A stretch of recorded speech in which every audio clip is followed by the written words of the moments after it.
কুফরি বাক্য জানব যা আমরা প্রতিনিয়ত বলে থাকি। তা হলো নম্বর 1, আল্লাহর সাথে হিল্লাও লাগে এমন বলা যাবে না। নম্বর 2, তোর মুখে ফুলচন্দন পড়ুক। ফুলচন্দন হিন্দুদের পূজা করার সামগ্রী, তাই বলা যাবে না। নম্বর 3, কষ্ট করলে কেষ্ট মিলে। কেষ্ট হিন্দু দেবীর নাম, তাকে পাবার জন্য কষ্ট করছেন। নম্বর 4, মহাভারত কি অশুদ্ধ হয়ে গেল? মহাভারত একটি উপন্যাস যা সবসময় অশুদ্ধ, তাই এরূপ বলা যাবে না। নম্বর 5, মোল্লার দূর মসজিদ পর্যন্ত, এটি ইসলামের নামে কটূক্তি করা, তাই বলা যাবে না। নম্বর 6, লক্ষ্মী ছেলে, লক্ষ্মী মেয়ে, লক্ষ্মী স্ত্রী বলা। হিন্দুদের দেবদেবীর নাম লক্ষ্মী, তাই ইসলামে এটি হারাম, তাই বলা যাবে না। নম্বর 7, কোনো ঔষধকে জীবন রক্ষাকারী বলা। জন্ম মৃত্যু একমাত্র আল্লাহর হাতে।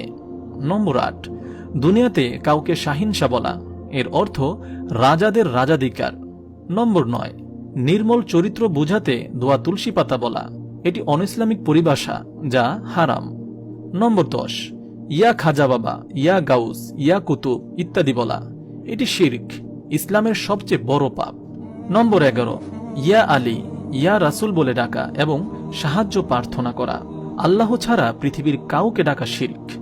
নম্বর 12, বিসমিল্লায় গলত বলা, এটি সরাসরি কুফর। মৃত্যুর সাথে পাঞ্জা লড়া, এটি কুফরি বাক্য, তাই সাবধান থাকতে হবে।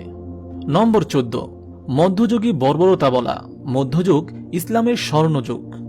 নম্বর 15, মন ঠিক থাকলে পর্দা লাগে না, এটি ইসলাম ধ্বংসকারী মতবাদ। নম্বর 16, নামাজ না পড়লে কি হবে, ঈমান তো ঠিক আছে, এরূপ বলা ইসলাম থেকে বের করার মূলনীতি। এগুলো অজ্ঞতার কারণে হয়ে থাকে। হে মুসলিম উম্মাহ, আসুন আমরা নিজে অথবা নিজের পরিবারকে সচেতন করি, তাদের মাঝে এগুলো প্রচার করি। আর কতদিন এই অজ্ঞতায় পড়ে থাকব? আসুন না একজন আরেকজনকে সচেতন করার জন্য উৎসাহ দেই এবং এই ভিডিওটি শেয়ার করি।